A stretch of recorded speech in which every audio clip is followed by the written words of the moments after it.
তো বন্ধুরা, আজকে আমরা ফটোসিনথেসিস হায়ার প্ল্যান্টসের পার্ট 6 পড়বো আমরা আজকে।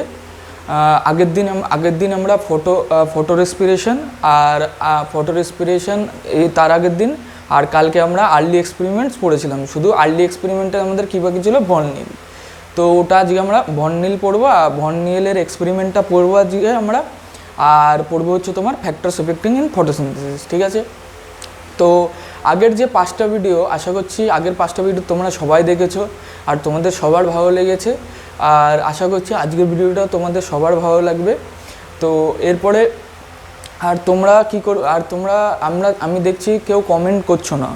তাহলে যদি না কমেন্ট করো তাহলে আমি কি করে বুঝবো যে তোমরা বুঝতে পারছো কি না? আমি তো বুঝতে পারছি না যে তোমরা বুঝতে পারছো কি না। তো তোমরা অবশ্যই কমেন্ট করো, আর ভিডিওটা ভালো লাগলে ভিডিওটাকে লাইক করো, আর চ্যানেলটাকে অবশ্যই সাবস্ক্রাইব করে দিও। আর তোমরা একটা জিনিস জিজ্ঞেস করছিলে, যেটা যে আমি কে, আমি এটা কেন করছি, এগুলো তোমরা জিজ্ঞেস করছিলে। তো আজকে আমি তোমাদের বলছি, মানে আমার নাম হলো প্রদীপ্ত, ঠিক আছে? আর আমি নদিয়াতে, উত্তর 24 পরগনাতে থাকি আমি, ঠিক আছে? তো আমি কেন করছি মানে হচ্ছে, দেখো, আমি জানি তোমরা অনেক স্যারের কাছে পড়েছো, অনেক টিচারের কাছে পড়েছো, তোমরা অনেক টিচারের কাছে পড়েছো, কিন্তু আমি তোমাদের কী করছি, আমি তোমাদের বোঝাতে যাচ্ছি যে মানে এনসিইআরটির প্রত্যেকটা লাইন বোঝাটা খুব ইম্পর্টেন্ট। আর আমি তোমাদের কনসেপ্টটাকে নিজের মতো করে বোঝাতে যাচ্ছি, কনসেপ্টটাকে একদম মানে নতুনভাবে। আমি তোমাদের কনসেপ্টটা একই, কনসেপ্টটা এরকম নয় যে আমিও পড়াবো আর একটা টিচারও পড়াবে, কোনো ম্যাটার নেই, সব কনসেপ্ট এক। কিন্তু যে ওর মধ্যে থেকে ডিপে গিয়ে ওই জিনিসটাকে আরও বোঝানো, আমি সেটাই চেষ্টা করছি। আর আমি চেষ্টা করছি যাতে আমি তোমাদের মতো করে তোমাদের বোঝাতে পারি, আমি সেটাই চেষ্টা করছি।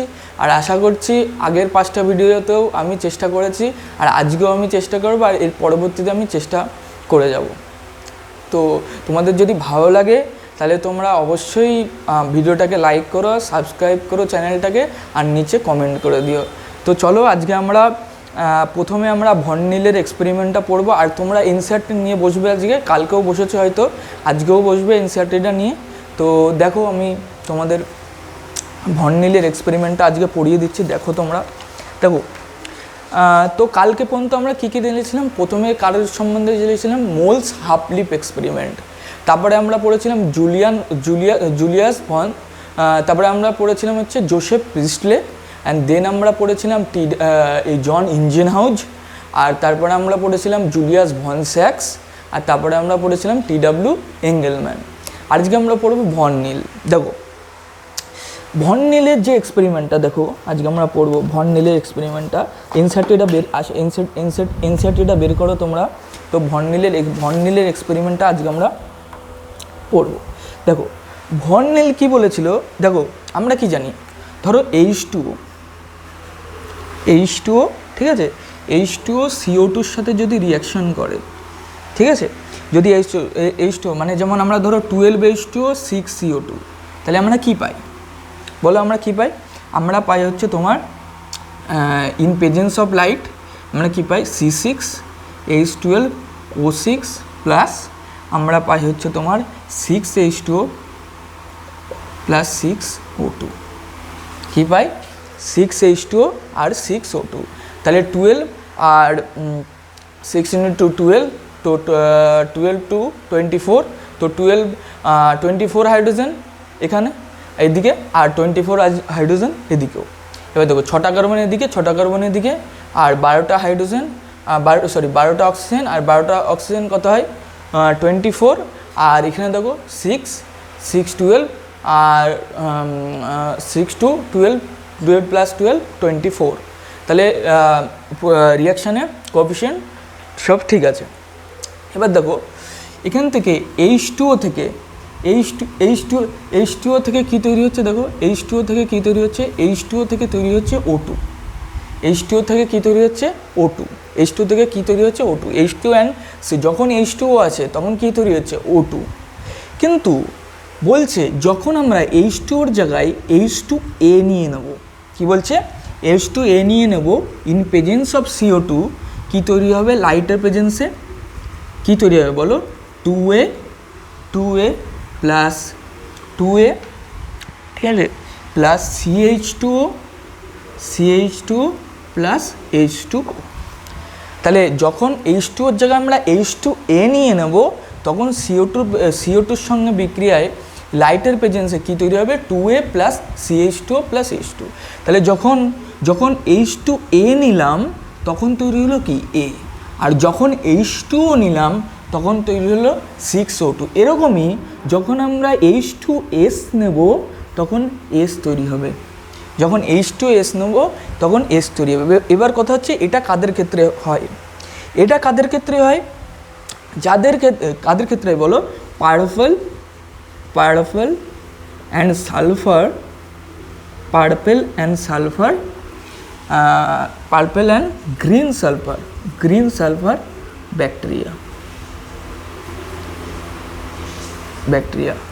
ব্যাকটেরিয়া। দেখো এমনি ক্ষেত্রে কি হয়, প্ল্যান্টদের ক্ষেত্রে কি হওয়া উচিত, এই প্ল্যান্টের ক্ষেত্রে কী হওয়া উচিত, H2O থেকে O2 তৈরি হয়, কারণ H2 ওখানে স্প্লিট হয়ে O2 তৈরি করছে। তেমনই যারা কিছু ব্যাকটেরিয়া আছে যাদের ক্ষেত্রে কী হয়, যাদের দেহে ফটোসিনথেসিস হয়, তাদের ক্ষেত্রে কী হচ্ছে, তারাকে পার্পল অ্যান্ড গ্রিন সালফার ব্যাকটেরিয়ার ক্ষেত্রে যে H2ওর জায়গায় ওদের দেহে কী প্রেজেন্স, H2S, ওদের ক্ষেত্রে H2ওর জায়গায় কী স্প্লিট করছে, H2S। তো H2S স্প্লিট করে কী দেবে, সালফার। এখানে H2-এর মধ্যে যেহেতু O আছে তাই দিচ্ছে O2, আর H2S-এর মধ্যে S আছে তাই দিচ্ছে S। বোঝা যাচ্ছে? তাহলে H2-ওর মধ্যে যেহেতু O আছে তো O2 দিচ্ছে, আর H2S-এর মধ্যে যেহেতু সালফার আছে তো সালফার দিচ্ছে। বোঝা গেল? তো এদের ক্ষেত্রে সালফার রিলিজ হচ্ছে, কাদের ক্ষেত্রে, purple and green sulphur bacteria. আর যারা ফটোসিনথেসিস করে, মানে যেসব কি বলবো, যেসব তোমার প্ল্যান্ট আছে যাদের ক্ষেত্রে তোমার H2O সাবস্ট্রেট হিসাবে ইউজ হয় বা H2O রিঅ্যাক্ট্যান্ট হিসাবে ইউজ হয়, তাদের ক্ষেত্রে O2 হয়। আমরা জানি কি, এটা রিঅ্যাক্ট্যান্ট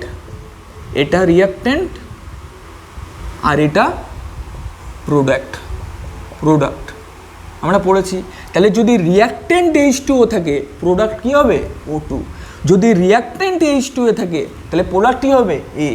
যদি রিঅ্যাক্ট্যান্ট H2S থাকে তাহলে প্রোডাক্ট কী হবে, সালফার। বোঝা গেল? ওকে, এটাই বলেছিল ভন নীল, আর কিছু না। আরেকটা জিনিস যেটা বলেছিল, দেখো উনি বলছে যে যদি আমরা H2O-কে রেডিও অ্যাক্টিভ করে দিই, H2ওর ওকে ধরো O18 করে দিলাম, তাহলে বলছে H2ওর যে অক্সিজেনের O18 সেটা এখানে অক্সিজেনের O2-র O18-এর সঙ্গে যাবে। কারণ তাহলে O2 কোথার থেকে আসছে, H2O থেকে আসছে, এটা প্রমাণিত হবে বা প্রুভড হবে, কারণ H2O থেকেই O2 আসছে। এই যে আমরা বলছি না যে H2S থেকে S আসছে, ঠিক আছে, এবার Sকেও ধরো আমি কোনোভাবে রেডিও অ্যাক্টিভ করে দিলাম, তাহলে কিন্তু H2S থেকে Sই আসবে। তাহলে এটা প্রমাণ হয়ে গেল যে H2O থেকে O2ই তৈরি হবে। কেন? কারণ 6CO2 থেকে যে O2 আসছে সেটা C6H12O6-এ আসছে, কিন্তু H2-এর যে অক্সিজেন সেটা শুধুমাত্র O2-তে আসছে। কেন? কারণ আমরা যখন রেডিও অ্যাক্টিভ করে দিচ্ছি H2O-এর যে অক্সিজেনকে যখন আমরা 18 দিয়ে রেডিও অ্যাক্টিভ করে দিলাম, দেখা গেলো এই অক্সিজেনে 18 না, এই অক্সিজেনে 18 আসলো। কার মধ্যে আসলো?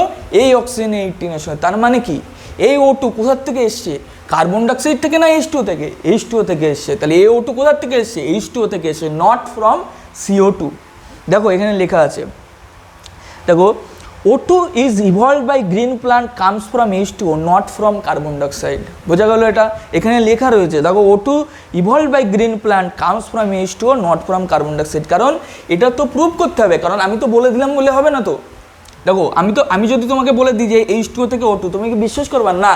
আমি তোমাকে দেখাচ্ছি যে H2ওর অক্সিজেনকে যখন আমরা রেডিও অ্যাক্টিভ করে দিচ্ছি তখন এই গ্লুকোজের মধ্যে যে অক্সিজেন আছে সে কিন্তু রেডিও অ্যাক্টিভ হচ্ছে না, এই O2-র মধ্যে যে অক্সিজেন আছে সে রেডিও অ্যাক্টিভ হচ্ছে। তার মানে এর থেকে কি বোঝা গেল যে H2O থেকে তাহলে অক্সিজেন কোথার থেকে আসলো, CO2 থেকে না H2O থেকে? H2O থেকে আসলো। বোঝা গেল এটা? ওকে, এবার এটা তো বোঝা গেল। আচ্ছা ঠিক আছে, ওকে, আচ্ছা হয়ে গেল। তাহলে এইটা আমাদের পুরো রিয়াকশান এখানে আচ্ছা, আর ভন নীলের ব্যাপারে, আচ্ছা আমি তোমাদের ভন নীলের ব্যাপারে বলিনি না, এক মিনিট দেখো,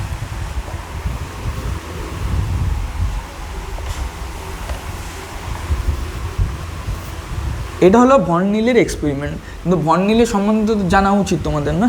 দেখো আমি ভন নীলের ব্যাপারে তোমাদের বলে দিচ্ছি। দেখো ভ্যান নীল, ভন নীল বলছি কেন, ভ্যান নীল আমি উচ্চারণ করি তো ওই জন্য, ঠিক আছে। দেখো ভ্যান নীল হচ্ছে 1897 থেকে 1985 ইনি এই এক্সপেরিমেন্টে করেছিল। কি করেছিল? হু based on his studies for purple and green bacteria demonstrated that photosynthesis is essentially a light dependent reaction in which hydrogen from a suitable oxidate compound reduce carbon dioxide to carbohydrate। তার মানে ওই রিয়াকশানটায় যে 6CO2 plus 12H2O থেকে কী হচ্ছে C6H12O6 plus 6H2O plus 6O2 in presence of light, presence of light. বোঝা গেল এটা? তাহলে আমাদের আর্লি এক্সপেরিমেন্ট কমপ্লিট হয়ে গেল। আচ্ছা আমার একটা জিনিস তোমাদের আগে বলার আছে, দেন আমি ফ্যাক্টরস ইফেক্টিংয়ে যাব। চলো, আমার একটা জিনিস তোমাদের বলার আছে, সেটা হচ্ছে কোথায় বলো তো, ফটো রেসপিরেশনে। দেখো আমি তোমাদের একটা জিনিস বলে দিচ্ছি। দেখো ফটো রেসপিরেশনে আমি তো তোমাদের ফটো রেসপিরেশনে আমি তোমাদের রিয়াকশান কী পড়িয়েছিলাম মনে করো তো, RUBP plus O2 plus O2 সঙ্গে কী তৈরি করেছিলাম বলো, ফসফো ইন প্রেজেন্স অফ রিউবিস্কো, যেখানে রিউবিস্কো কিসের মতো কাজ করছে, অক্সিজেনেজ ফসফো গ্লাইকোলেট যেটা 2 কার্বন, আর PGA যেটা 3 কার্বন, এটা ছিল 5 carbon.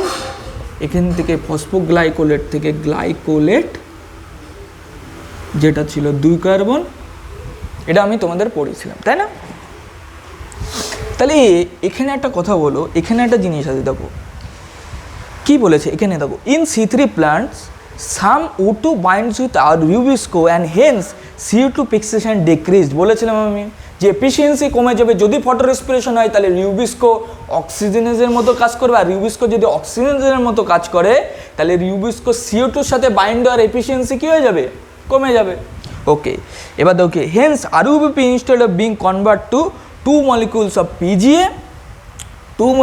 PGA but 3 carbon 2 molecules of PGA, 2 molecules PGA, দেখো 2 molecules of PGA binds with O2 form 1 molecule of phosphoglycerate and phosphoglycolate 2 carbon, phosphoglycerate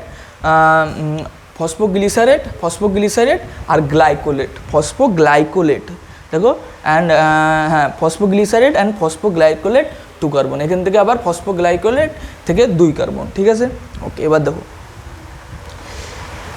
তো in a pathway called photorespiration, in the photorespiratory pathway there is neither synthesis of product, দেখো এখানে neither synthesis of, প্রথম point, neither synthesis of sugar nor ATP, neither synthesis of sugar nor ATP, মানে কোনো কিছুই তৈরি হচ্ছে না, neither synthesis of sugar nor ATP। এই জন্য ফটো রেসপিরেশনকে,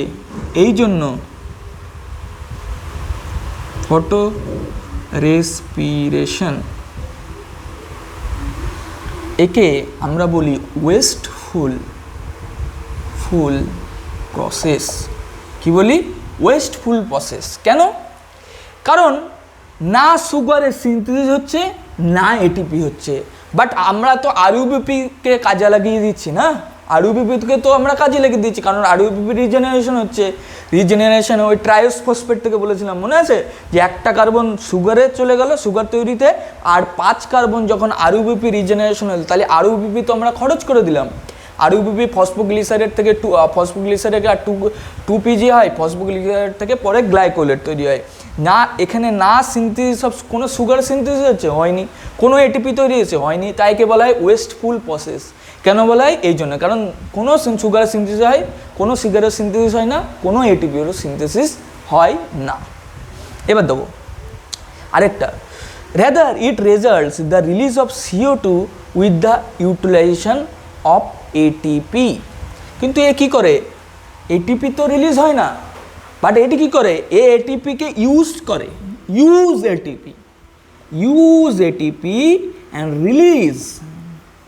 অ্যান্ড রিলিজ CO2। এটা মনে রাখবা, কারণ এর উপরে স্টেটমেন্ট বেসড কোশ্চেন আসবে। তাহলে না সুগারের সিনথেসিস হয়, না এটিপি সিনথেসিস হয়, কি হয়? ইউজ এটিপি, এটিপিকে ইউজ করে আর রিলিজ করে কি? CO2। and this results in increasing the intracellular okay, in the phosphorespiratory pathway there is no synthesis of ATP or NADPs. The biological function of photorespiration is not known yet। biologically এর যে কি function সেটা এখনো পর্যন্ত জানা যায়নি।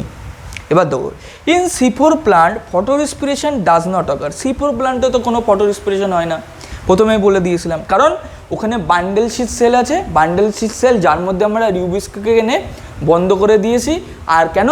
কারণ ওই বান্ডেল শিট সেলের যে লেয়ার সেটা ইম্পারভিয়াস টু গ্যাস, মানে কোনো গ্যাসের আদান প্রদান ভিতরের থেকে না বাইরে হবে, না বাইরের থেকে ভেতরে হবে, কোনো আদান প্রদান হবে না। এই জন্য O2 ঢুকতে পারে না, আর O2 যদি না ঢুকতে পারে তাহলে কী হবে? ফটো রেসপিরেশনও হবে না। বোঝা গেল?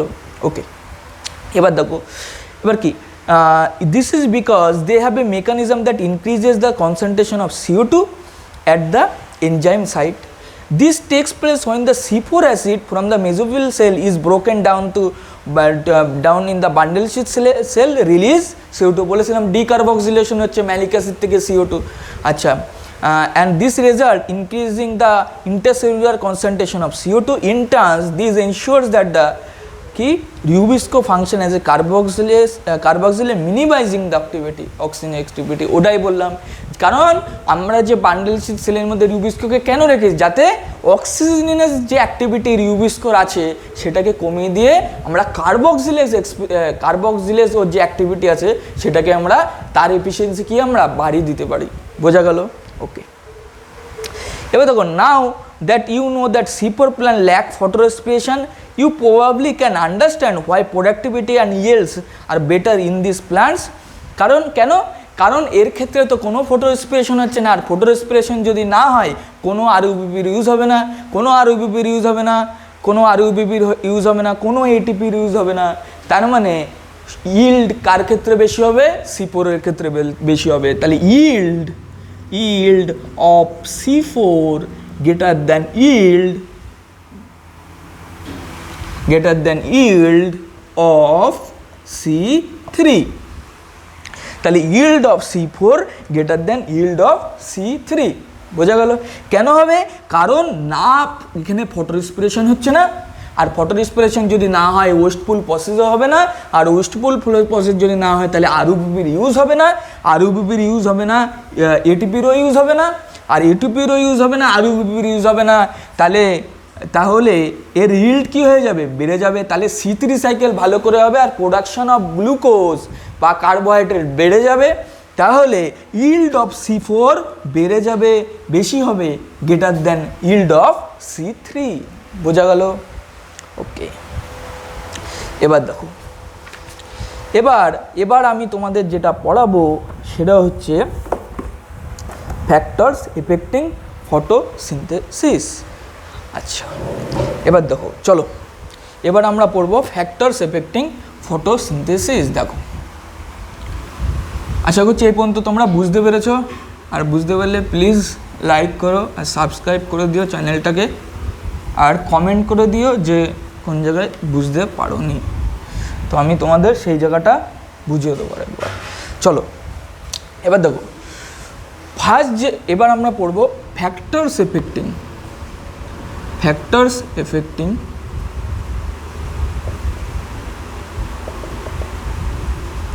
ফটোসিনথেসিস। সিস কি কি ফ্যাক্টর যারা ফটোসিনথেসিস করায়? দেখো, ফ্যাক্টরস দুই রকমের হতে পারে। একটা হতে পারে ইন্টারনাল ফ্যাক্টর, আরেকটা হতে পারে এক্সটার্নাল ফ্যাক্টর। একটা কি হতে পারে ইন্টারনাল ফ্যাক্টর হতে পারে, আরেকটা হতে পারে এক্সটার্নাল ফ্যাক্টর। এবার আমি তোমাদের বলি ইন্টারনাল ফ্যাক্টর কোনগুলো, এক্সটার্নাল ফ্যাক্টর কোনগুলো।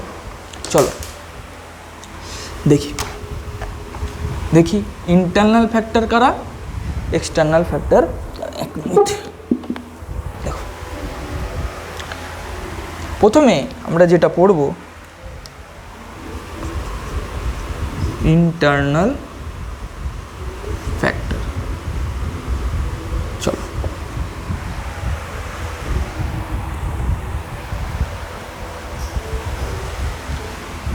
প্রথমে হচ্ছে নাম্বার,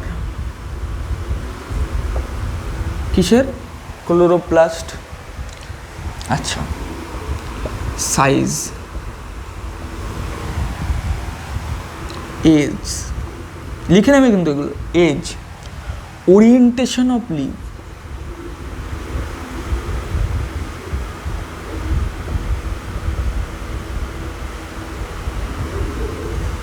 ঠিক আছে, mesophyll sales,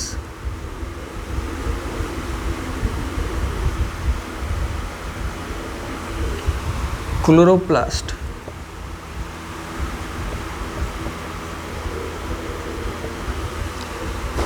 internal CO2 concentration,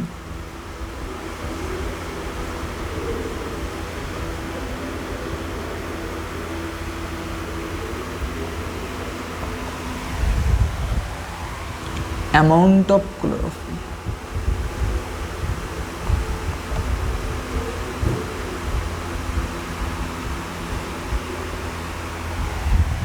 তাহলে কি কি, number, size, age, age age age মানে ট্রির এজ কত তার উপরে ডিপেন্ড করছে, সাইজ কি তার উপরে ডিপেন্ড করছে, নাম্বারের উপরে ডিপেন্ড করছে, ওরিয়েন্টেশন, লিভস কীরকমভাবে ওরিয়েন্টেশন করে আছে তার উপরেও ডিপেন্ড করে, মেসোপিল সেলসের উপর ডিপেন্ড করে, ক্লোরোপ্লাস্টের উপর ডিপেন্ড করছে, ইন্টারনাল CO2 কনসেন্ট্রেশন ভিতরে কত আছে তার উপর ডিপেন্ড করবে, কারণ CO2 কনসেন্ট্রেশনের উপর ডিপেন্ড করেই ফটোসিনথেসিস হবে, কারণ রিয়াকশান তো আসল সেটাই, 6CO2 + 12H2O, C6H12O6 + 6H2O + 6O2, ঠিক আছে।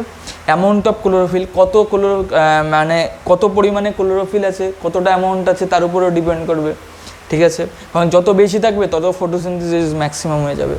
এটা তো গেল ইন্টারনাল ফ্যাক্টর, তাহলে তোমরা এইগুলো লিখে নাও ইন্টারনাল ফ্যাক্টর কী কী, ঠিক আছে, ওকে। এবার আমরা আসবো এক্সটার্নাল ফ্যাক্টর। তাহলে ইন্টারনাল ফ্যাক্টর হয়ে গেল, এবার আমরা আসবো এক্সটার্নাল ফ্যাক্টর।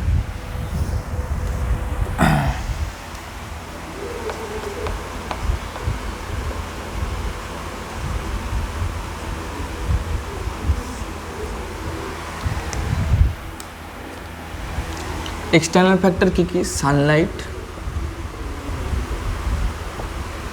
তারপরে তোমার টেম্পারেচার, যেগুলো আমরা এবার এখন পড়বো ডিটেলসে, টেম্পারেচার, তারপরে CO2 কনসেন্ট্রেশন,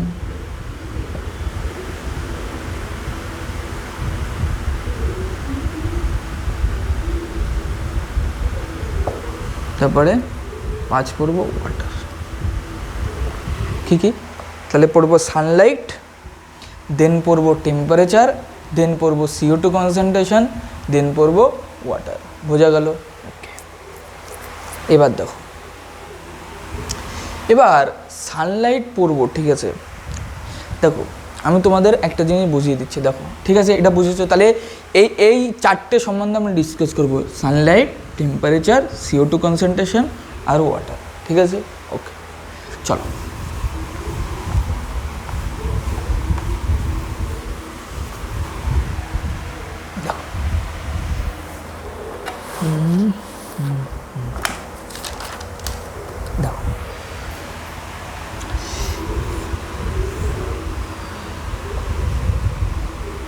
সানলাইট,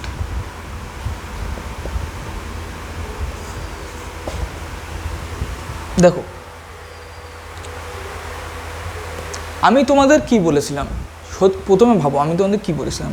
আমি তোমাদের বলেছিলাম পিগমেন্ট কতগুলো মনে আছে, আমি তোমাদের পিগমেন্টের কথা বলেছিলাম।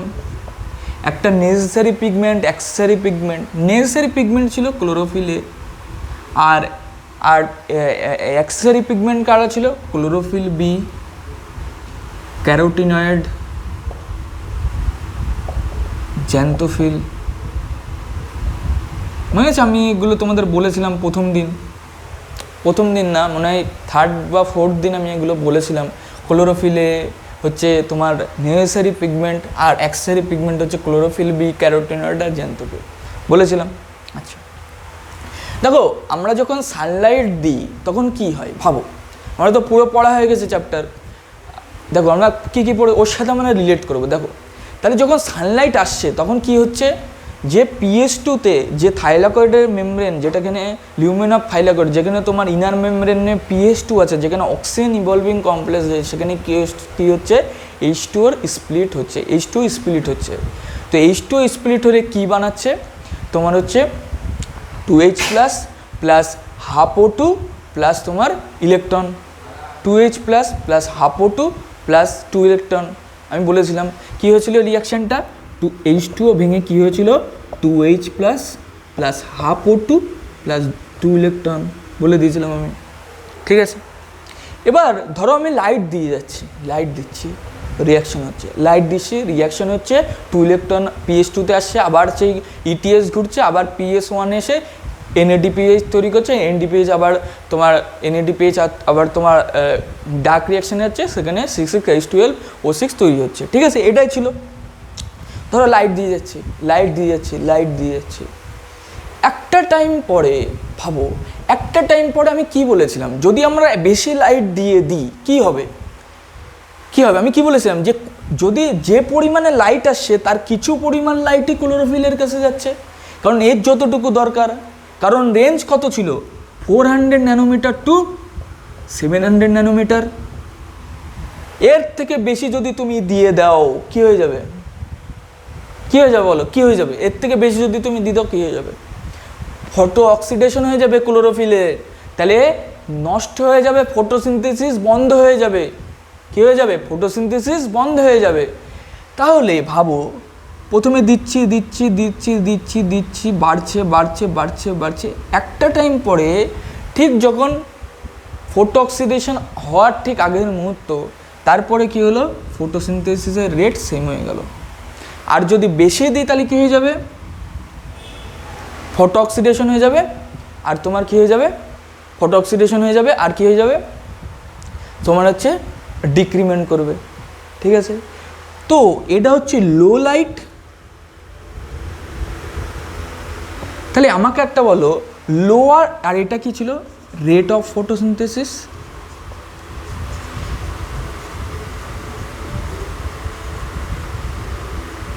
আর এটা হচ্ছে amount of light.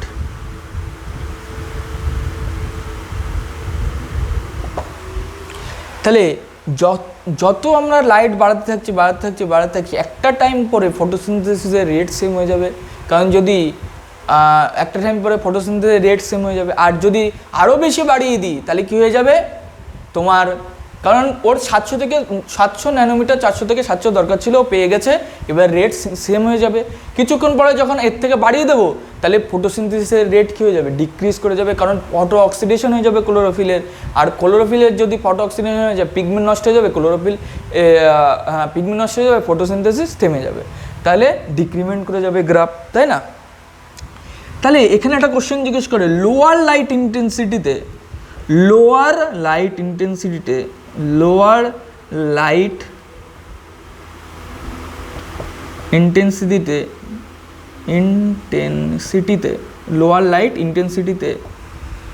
Rate of photosynthesis আর অ্যামাউন্ট অফ লাইট রিলেশন কি হয়, স্ট্রেট লাইন, কি হয়, স্ট্রেট লাইন, মনে থাকবে এটা। তাহলে লোয়ার লাইট ইন্টেন্সিটিতে রেট অফ ফটোসিনথেসিস আর অ্যামাউন্ট অফ লাইটের মধ্যে রিলেশন কি হবে, কি বলো, কি হবে বলো, দেখে বোঝাচ্ছে কি হবে বলো, স্ট্রেট লাইন, কি হবে, স্ট্রেট লাইন, বোঝা গেল এটা, ওকে। আর যদি ভেরি ভেরি হাই দিয়ে দিই তাহলে তাহলে কী হয়ে যাবে, ফটো অক্সিডেশন হয়ে যাবে, আর ফটো অক্সিডেশন হয়ে গেলে কী হয়ে যাবে, তোমার ফটোসিনথেসিসের রেট কমে যাবে। বোঝা গেল, পিগমেন্ট নষ্ট হয়ে যাবে। আচ্ছা, আরও দেখি এনসিইআরটিতে আর কী বলেছে। ওকে, আরেকটা জিনিস যেটা আমি বুঝিয়ে দিচ্ছি, দেখো, ঠিক আছে। আচ্ছা, ওকে, ঠিক আছে। দেখো এনসিইআরটি তো লিখা আছে, there is a linear relationship between incident light and CO2 fixation rate at low light intensity বলেছি। এই যে, আর হাই লাইট ইন্টেন্সিটিতে কী হচ্ছে, gradually rate does not show further increase as the factors begin, কারণ লিমিটিং হয়ে গেল। কারণ যখন ম্যাক্সিমাম, তাহলে ম্যাক্সিমাম লাইট ইন্টেন্সিটিতে লাইট কী হয়ে যাবে, লাইট কী হয়ে যাবে, লিমিটিং ফ্যাক্টর। যেমন আমরা কেমিস্ট্রিতে যখন মোল কনসেপ্ট পড়ি তখন আমরা বলি না লিমিটিং রিয়েজেন্ট, কারণ ওর পুরোই কনজিউম হয়ে যাচ্ছে রিয়াকশনে। তেমনই এরপরে আর দরকার নেই, এরপরে আর ওর লাইটের কোনো দরকার নেই, এরপরে আর দরকার নেই, যতটুকু দরকার ছিল হয়ে গেছে, হয়ে গেছে। এরপরে আর রেট অফ ফটোসিনথেসিস বাড়বে না, এরপরে হায়ার লাইট ইন্টেন্সিটিতে রেট অফ ফটোসিনথেসিস বাড়বে না, লাইট লিমিটিং ফ্যাক্টর হয়ে যাবে। আর যে লাইট যদি লিমিটিং ফ্যাক্টর হয়ে যায় তাহলে কী হবে, তাহলে তোমার গ্রাফ কী হয়ে যাবে, তোমার প্যারালাল টু এক্স অ্যাক্সিস, মানে অ্যামাউন্ট অফ লাইটের প্যারালাল হয়ে যাবে। ওকে, এবার দেখো অ্যামাউন্ট অফ লাইট, বা এটাকে তুমি লাইট ইন্টেন্সিটিও বলতে পারো, বোঝা গেল, লাইট ইন্টেন্সিটিও তুমি বলতে পারো। ওকে, এবার এখানে একটা লাইন বলেছে যে what is interesting to note that যে light saturation occurs at 10% of full sunlight. তাহলে কি লাইট স্যাচুরেশন অকার, তাহলে এখানে কি যে লাইট স্যাচুরেশন কখন হচ্ছে, তাহলে এখানে একটা টাইম পরে স্যাচুরেট হয়ে যাচ্ছে, তাহলে লাইট স্যাচুরেশন কখন হচ্ছে, কখন হচ্ছে বলো, occurs at 10% of full sunlight।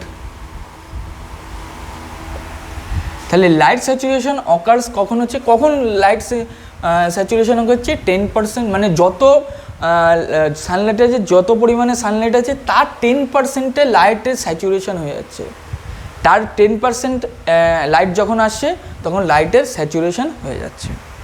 ওকে, বোঝা গেল এই পর্যন্ত।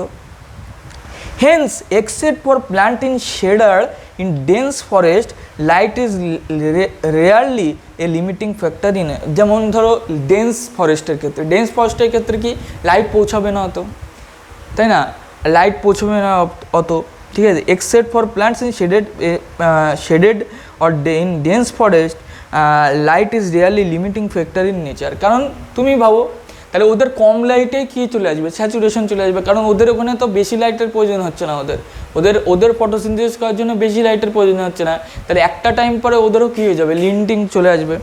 তাহলে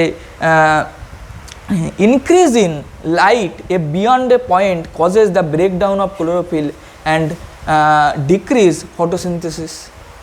তাহলে বলেছিলাম এখানে লাইনটা তো, কারণ আমি কি বলেছিলাম, যখনই আমরা লাইট আরও পরিমাণে ধরো বাড়িয়ে দিলাম তখন রেট বাড়বে না, কি হয়ে যাবে, ফটো অক্সিডেশন হয়ে যাবে, কার, ক্লোরোফিলে, আর ফটোসিনথেসিসের রেট কী হয়ে যাবে, কমে যাবে। তাহলে ফটোসিনথেসিসের রেট কী হয়ে গেল, কমে গেল, বোঝা গেল। ওকে, এবার আমরা পড়বো কার্বন ডাইঅক্সাইড কনসেন্ট্রেশন, ঠিক আছে। তাহলে আমার মনে হয় তোমরা সানলাইট কেন লিমিটিং ফ্যাক্টর এটা বুঝতে পেরেছো। একটা মিনিট, ওকে, দেখো বোঝা গেল। এবার CO2 কনসেন্ট্রেশন পড়াবো। CO2 কনসেন্ট্রেশন আজকে লাস্ট, ঠিক আছে। আমি টেম্পারেচার আর ওয়াটার আমি তোমাদের কালকে বোঝাবো, ঠিক আছে।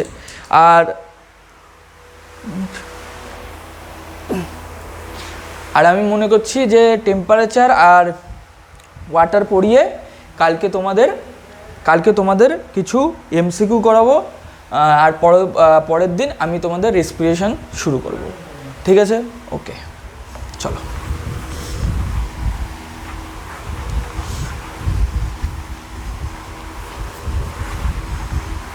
কিছু MCQ আমি কালকে করিয়ে দেবো, ঠিক আছে।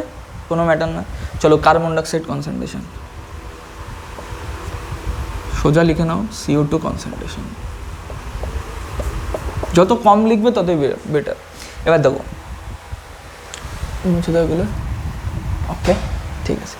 দেখো দেখো আমি বলছি C3-র ক্ষেত্রে, C3 প্ল্যান্টদের ক্ষেত্রে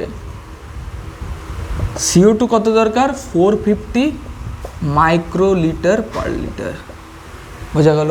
আর C4 প্ল্যান্টের ক্ষেত্রে 360 মাইক্রোলিটার পার লিটার। আর এয়ারে কত রয়েছে, এয়ারে কত রয়েছে 400 মাইক্রোলিটার পার লিটার। তাহলে লিমিটিং কার ক্ষেত্রে হলো, C3 প্ল্যান্টের ক্ষেত্রে লিমিটে আছে, কিন্তু C4 প্ল্যান্টের ক্ষেত্রে এটা কি বেশি আছে, C4 প্ল্যান্টের ক্ষেত্রে ওকে লিমিটেড থেকেও বেশি আছে। দরকার কত 360, তার থেকেও বেশি আছে 400, কিন্তু এর দরকার কত 450, তার থেকেও কম আছে। তাহলে এর লিমিট হয়ে গেল। ওকে কার ক্ষেত্রে লিমিটিং, C3 প্ল্যান্টের ক্ষেত্রে লিমিটিং। কোশ্চেন আসে, ঠিক আছে ওকে। এবার দেখো কী বলেছে, carbon dioxide is the major limiting factor of photosynthesis. The concentration of CO2 is very low in the atmosphere between 0.03 to 0.04, 0.03 to 0.04% মানে কি 400, ওকে বোঝা গেল। এবার দেখো increase in concentration up to 0.05% can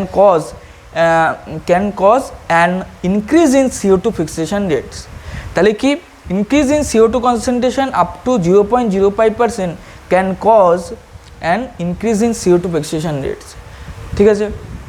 তাহলে কি যত আমি তোমার কী বাড়াবো CO2-র পরিমাণ বাড়িয়ে দেবো, যত CO2-র পরিমাণ বাড়িয়ে দেবো তত কী হবে, তোমার CO2 ফিক্সেশন রেট বেড়ে যাবে। আর যদি রেট বেড়ে যায় তাহলে কী হবে, ফটোসিনথেসিসের রেট বেড়ে যাবে। আর ফটোসিনথেসিসের রেট বেড়ে গেলে সেই প্ল্যান্ট মোর এফিশিয়েন্ট হবে। এবার আমাকে একটা কথা বলো, এয়ারে আছে 400, C4-এর দরকার 360, C3-র দরকার 450, কার রেট ম্যাক্সিমাম হবে তাড়াতাড়ি, কার রেট ম্যাক্সিমাম আছে, C4 প্ল্যান্টে ম্যাক্সিমাম হবে রেট। কেন, দরকার 360, আসে 400, 40 এক্সট্রা আসে, তাহলে এর ক্ষেত্রে কি হবে, এর ক্ষেত্রে বেশি আসে, তাহলে এর ক্ষেত্রে রেট কী হয়ে যাবে, এর যা দরকার ছিল তার থেকে 40 বেশি আছে। তাহলে C4-এর ক্ষেত্রে rate of photosynthesis, rate of CO2 concentration কি বেশি, দরকার C3 360, রয়েছে 400, তাহলে C3-র ক্ষেত্রে বেশি। আর বেশি যদি হয় C4-এর ক্ষেত্রে বেশি, আর বেশি যদি হয় রেট অফ CO2 বেশি, আর দরকারও মিটিয়ে দিল, 360 দরকার ছিল 360 দরকার ছিল 400 আসে, তাহলে 360 দরকার ছিল 400 আসে, তাহলে এর ফুলফিল হয়ে গেল, এর ডিমান্ড ফুলফিল হয়ে গেলে 360 দরকার ছিল 400 আসে এয়ারে, তাহলে ডিমান্ড ফুলফিল হয়ে গেল, তাহলে এর ফটোসিনথেসিস কী হবে ম্যাক্সিমাম হয়ে যাবে। কিন্তু এর দরকার কত 450, কিন্তু রয়েছে কত 400, তাহলে কি হবে, হবে না। ওকে এবার কি দেখো কি বলেছে, এবার দেখো beyond this levels can be damaging over longer period. Damage করে দেবে কি, লঙ্গার পিরিয়ড ড্যামেজ করে দেবে পুরো। মানে যদি যা দরকার তার থেকেও যদি এবার 450 দরকার, তার থেকেও আমি বেশি দিয়ে দিলাম, মানে এর বিয়ন্ডও যদি চলে যায় তাহলে কিন্তু প্রবলেম হয়ে যাবে, তাহলে ওই যেমন ওই ফটোসিনথেসিস যে লাইট হয়েছিল অক্সিডেশন হয়ে গেছিলো, এখানেও কি হয়ে যাবে, খারাপ হয়ে যাবে। মানে সবসময় একটা জিনিস মনে রাখবা, সেটা তোমাদের পড়ার ক্ষেত্রেও দেখো এই গ্রাফটা মনে রাখবো সবসময়, এটা হচ্ছে অপটিমাম, এদিকে যদি চলে যাও তুমি, মানে যদি কম পড়ো তাহলে তোমার লস, এদিকে যদি চলে যাও তাহলে বেশি পড়লে টক্সিক হয়ে যাবে। তাহলে সবসময় অপটিমামে থাকতে হবে, সবসময় অপটিমামে। যদি তুমি এনসিআরটি পড়ো, যা দরকার এনসিআরটি আর তোমার প্রিভিয়াস ইয়ার কোশ্চেন যা অপটিমাম দরকার সেটা তুমি করো, তাহলে তুমি ভালো। কিন্তু ধরলে তুমি হচ্ছে নোটস পড়লে কিন্তু এনসিআরটি পড়লে না, তোমার লস। তুমি এনসিআরটি নোটস পড়লে তার সাথে সাথে বাইরের কোনো বইও পড়ছো, তাহলে টক্সিক হয়ে যাবে। তাহলে এদিকেও যাওয়া যাবে না, এদিকেও যাওয়া যাবে না, অপটিমামে থাকতে হবে। সবসময় কিসে থাকতে হবে, অপটিমামে থাকতে হবে। কত দরকার ছিল 360, আরও বেশি দিয়ে দিচ্ছি CO2 ওরে, আরও বেশি দিয়ে দিচ্ছি CO2 ওরে, ওর রেট কী হয়ে যাবে, কমে যাবে, টক্সিক হয়ে যাবে, কমে যাবে। 360 দরকার ছিল, আমি 300 দিচ্ছি, তাহলেও হবে না, লস। বোঝা গেল? ওকে, তাহলে C3 plants and C4 plant respond different to CO2 concentration at low light conditions. Neither group respond to high CO2 condition. At high light concentration both C4 and C3, দেখো এবার এর সাথে লাইটের কি রিলেশন, দেখো লো লাইট ইন্টেন্সিটিতে কি হবে, low light ইন্টেন্সিটিতে তোমার হচ্ছে নাইদার গ্রুপ রেসপন্ড, কোনো লো লাইট ইন্টেন্সিটি না C3 না C4 কোনোটাই CO2 ফিক্স করবে না। তাহলে যদি লো লাইট ইন্টেন্সিটি হয় তাহলে C3 C4 কোনো তোমার কোনো সিনথেসিস হবে না, কোনো CO2 ফিক্সেশন হবে না। কিন্তু হাইলাইট ইন্টেন্সিটিতে দুটোই রেসপন্ড করবে, C3 অ্যান্ড C4। বোঝা গেল? ওকে, এবার দেখো both increase the rate of photosynthesis. What is the important to note that C4 plants show saturation 360 microliter per liter, while C3 plant increase CO2 450 microliter per liter. আচ্ছা, thus current availability of CO2 is limiting to, তাহলে কার ক্ষেত্রে limiting, C3 plant. এর থেকে লিমিটের বেশি আছে, দরকার 360 থেকেও বেশি আছে, 400 360 থেকেও বেশি, তাহলে এর ক্ষেত্রে কি লিমিটিং না C3 ক্ষেত্রে limiting, okay. The fact that C3 plant respond to higher concentration by showing increases rates of photosynthesis leading to higher productivity has been used for some greenhouse such as tomatoes and bell pepper. এবার দেখো এর দর কত, 450, তাহলে কি এই রেঞ্জে এআরে আমি কি এর তোমার ফটোসিনথেসিস করাতে পারবো না। ওই জন্য কিছু C3 প্ল্যান্টসের ক্ষেত্রে, যাদের ক্ষেত্রে মানে প্রোডাক্টিভিটি বেশি দরকার হয়, তা যেমন ধরো বেল পেপার, টমেটোস, এদেরকে কি হয়, এদেরকে এমন একটা ঘরের গ্রিন হাউস করা হয়, গ্রিন হাউস ক্রপ বলা হয় ওদের, কারণ ওদের গ্রিন হাউসে রাখা হয়, ওখানে CO2 প্রচুর পরিমাণে দেওয়া হয়, মানে এর যা দরকার তা 450 মিটিয়ে দেওয়া হয়, এতে ফটোসিনথেসিস ভালো হয়। ওটাই বলেছে যে tomatoes and bell pepper, they are allowed to grow in carbon dioxide enriched atmosphere that lead to higher yields. তাহলে এদেরকে কোথায় রাখা হয়, কিছু C2 প্ল্যান্ট, টমেটোস, কে বলো, টমেটোস অ্যান্ড বেল পেপার, তাহলে এটা কি হয়ে গেল, টমেটোস অ্যান্ড বেল পেপার, এদের কি বলা হয়, গ্রিন হাউস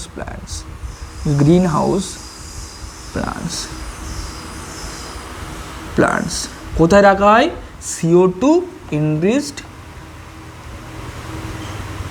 environment।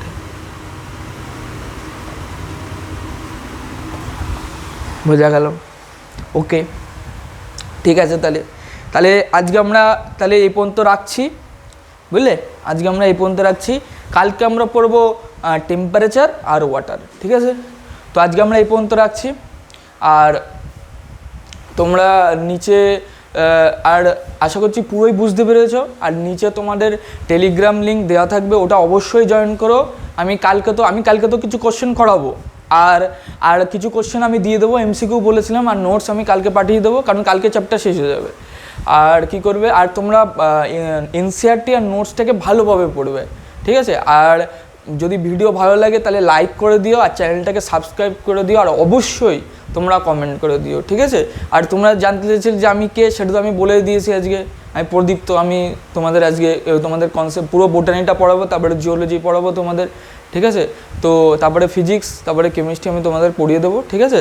তো তোমাদের তা নিয়ে টেনশন করার দরকার নেই, যেটা পড়াচ্ছে এখন সেটার উপর কনসেন্ট্রেট করা খুব জরুরি।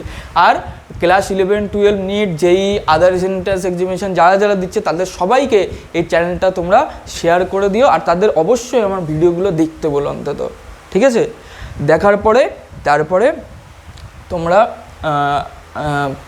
তোমরা তাদের বলে দিও। আর তোমরা কি করবে, এই পার্টগুলো, এই যে 6টা পার্ট হলো ভিডিওর, পুরো আবার ভালো করে রিভাইজ করবে, আর তোমরা কমেন্ট করে দেবে আমাকে কি বোঝোনি। আমি তাহলে কালকে টাইম পেলে আমি তোমাদের অ্যাড্রেস করে দেবো, নাই পরশুদিন আমি অ্যাড্রেস করে দেবো, ঠিক আছে। তো বাকি তাহলে আজকে এই পর্যন্তই, তাহলে রাখছি, তাহলে বাই।